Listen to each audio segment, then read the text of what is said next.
My name's Neville. I've been living in Tottenham for the last 26 years.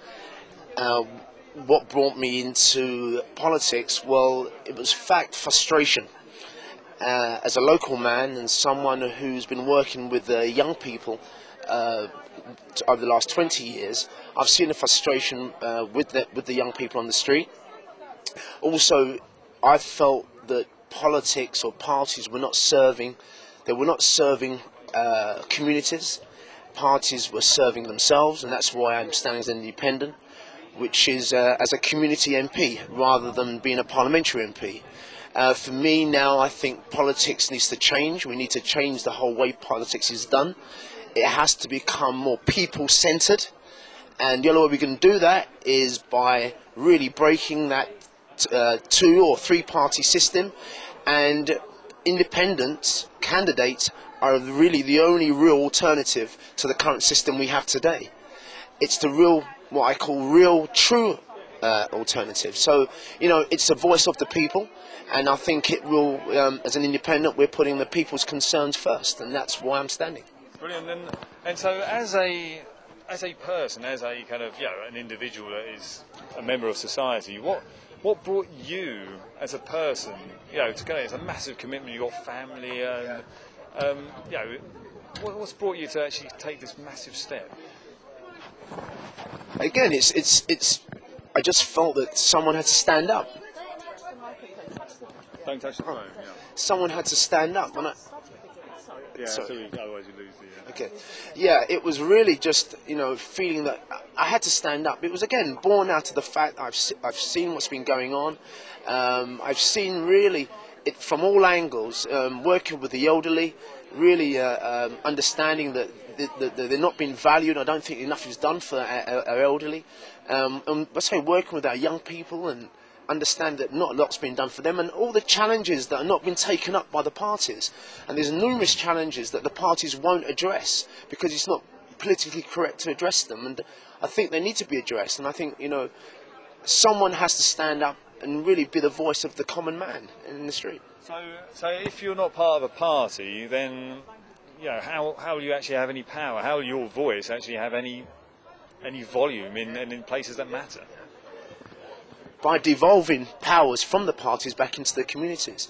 One of the things that I will be doing is ensuring we have community involvement in spending, community involvement in decisions that are made, especially on a local level, and that will come from having having an accountability group that will be made up of people not from the councils, but they'll be from each ward, and who I'd meet every month. So it's really about, and they will actually give you the impetus and the strength. So you get the views, you gauge the views of the local people, what they want to happen. So what is David Lammy doing at the moment then? If what you're describing there is actually engagement. So what is actually happening at the moment?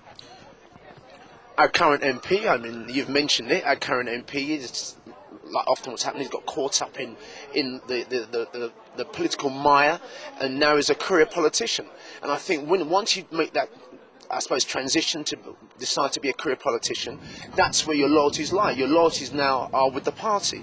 It's now about the party dogma, the party mantra.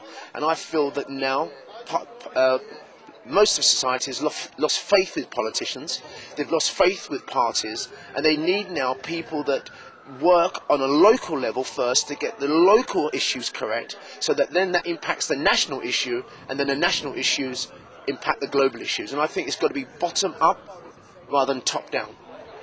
So what would you say to someone who is totally apathetic with the entire political structure and is actually basically not going to bother voting and doesn't want anything to do with it? Firstly, I would say to them, I understand why. And, I can understand why people are frustrated today and thinking their vote doesn't matter, because we have a system of obviously first past the post, and really the big parties only ever win. So it seems like your vote's wasted. But I'll say this, by casting a vote this time and voting for an independent candidate, then at least what you're doing, you're keeping your vote local. You're ensuring that someone who represents you and knows your challenges will actually do the best for you. Now, I say to people this, if you're happy with your current lot that you're getting, then just keep voting how you're voting. But this is a chance now to use that vote, because if you don't vote, the other fear is then you see the likes of the sort of far-right parties sneaking in. And if you don't use the vote, that's what they really survive on, the apathy of communities who are not voting. So we don't want a situation where the BNP and parties like that can ever feel they can come into areas. So the vote is so important, especially this year, especially this time now. This is the dawn of a new century, and this is an opportunity now to really make your voice heard and vote for local issues. Don't vote for a party leader. Don't vote for the party mantra or anything on the party views. Vote for a constituency MP. So a personality. Vote for, yeah. Vote. You know, it's not about it's voting for a person as opposed to a party. That's where we have to go now. We just stop voting for parties, because the parties are not serving people. So now's a chance to vote for something outside of the party system. Brilliant. And so just a couple of questions on, just quick ones, which I think you've already actually responded already. Do you support the immediate withdrawal of British NATO troops from Afghanistan?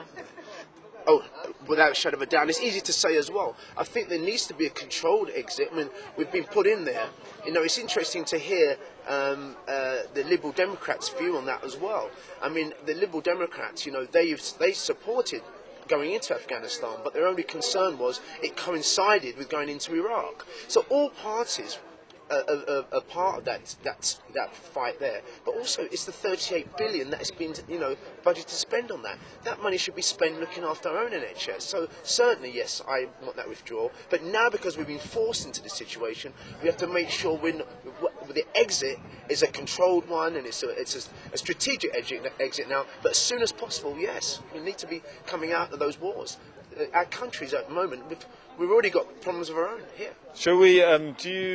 Do you think that we should still be supporting the arms industry as much as we are?